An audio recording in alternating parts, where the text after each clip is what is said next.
Mise en place par le gouvernement congolais avec le financement de la Banque mondiale, estimé à 250 millions de dollars américains, la coordinatrice du projet Star Est explique à la presse que ce programme intervient principalement dans les provinces du Nord Kivu, Sud Kivu et de l'Ituri.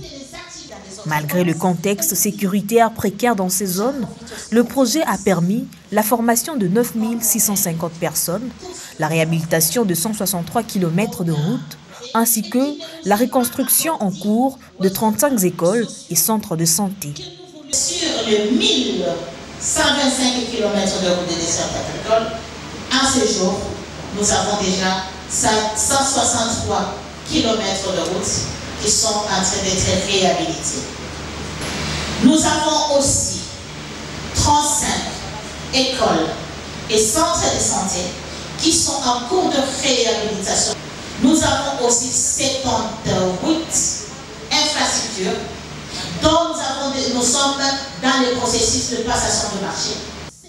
Actuellement en phase de restructuration, le Star Est s'étend désormais à 2 nouvelles provinces, Kinshasa et Kwango. L'objectif est d'y réduire le phénomène des Kuluna, les conflits interethniques et les violences basées sur le genre, tout en poursuivant la réhabilitation d'infrastructures de base. Nous avons intégré 2 autres provinces, dont la ville-province de Kinshasa. Et pour ce qui concerne la ville-province de Kinshasa, nous serons dans la commune de Boumou, de Makala, délimitée, de Kiseso, de Ngaba, Ndjeri et Kalaou, et une partie de la commune de Libeti. Et pour la province du Congo, nous serons dans la ville de Kingé, dans le territoire de Kassongoza et à Popo Kabak. Nous voulons contribuer d'abord à la réduction de la vulnérabilité et de la violence liée aux conflits interethniques.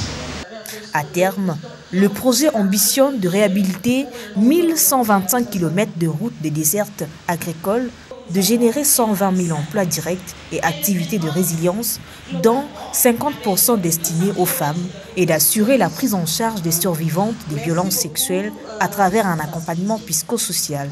Nous devons toucher de façon indirecte 3 300 000 personnes. Et nous allons toucher aussi 880 communautés vulnérables. Nous aurons 185 000 bénéficiaires directs, dont 85 000, nous allons leur donner de financement, de petits financements dans le cadre des AGR. Nous devons lutter pour qu'au moins 50% de bénéficiaires soient des femmes. Selon le calendrier établi, le projet Star Est devrait s'achever le 31 décembre 2027.